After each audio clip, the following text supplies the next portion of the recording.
ஏன் இப்படி பயப்படுற கண்ணா? நான் உனக்கு ஒரு சின்ன கதை சொல்லுறேன். ஒரு கிராமத்துல பாபு அப்படிங்கிற ஒரு சிறுவன் இருந்தான். அவன் ரொம்ப நல்லவன், மனசு சுத்தமானவன்.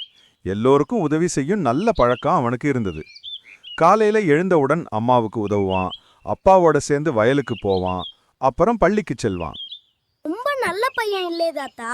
ஆமா ஆமா கண்ணா. பாபுவுக்கு ஒரு ஸ்பெஷல் டேலண்ட் இருந்தது.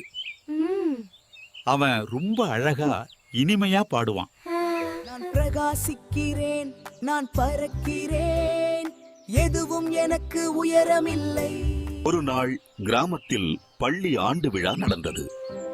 எல்லோரும் தங்கள் திறமையை காட்ட தயாராக இருந்தார்கள். பாபுவுக்கும் பாட வேண்டும் என்ற ஆசை வந்தது.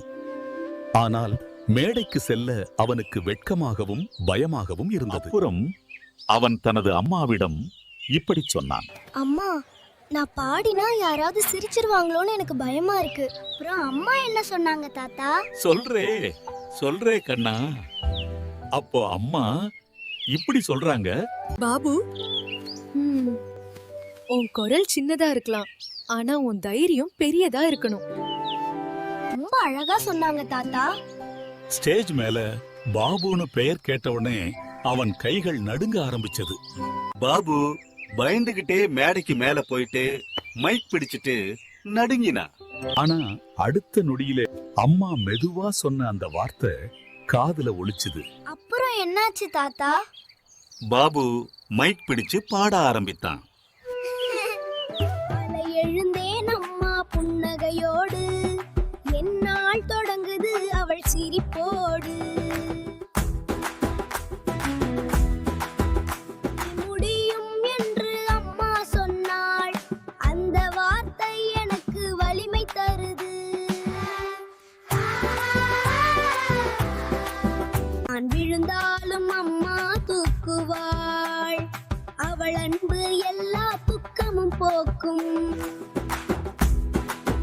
இருக்கா என்றானா தைரியம், அவள் சொன்னா நிச்சயம் உன்னால் முடியும்.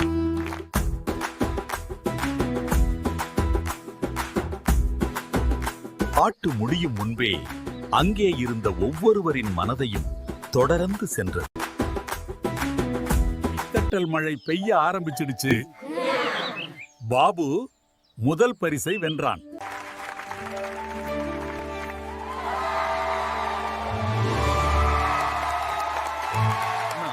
அவன் கிடைத்த சந்தோஷம் பரிசுக்காக இல்ல, அவன் தன் பயத்தை ஜெயித்ததுக்காக தான்.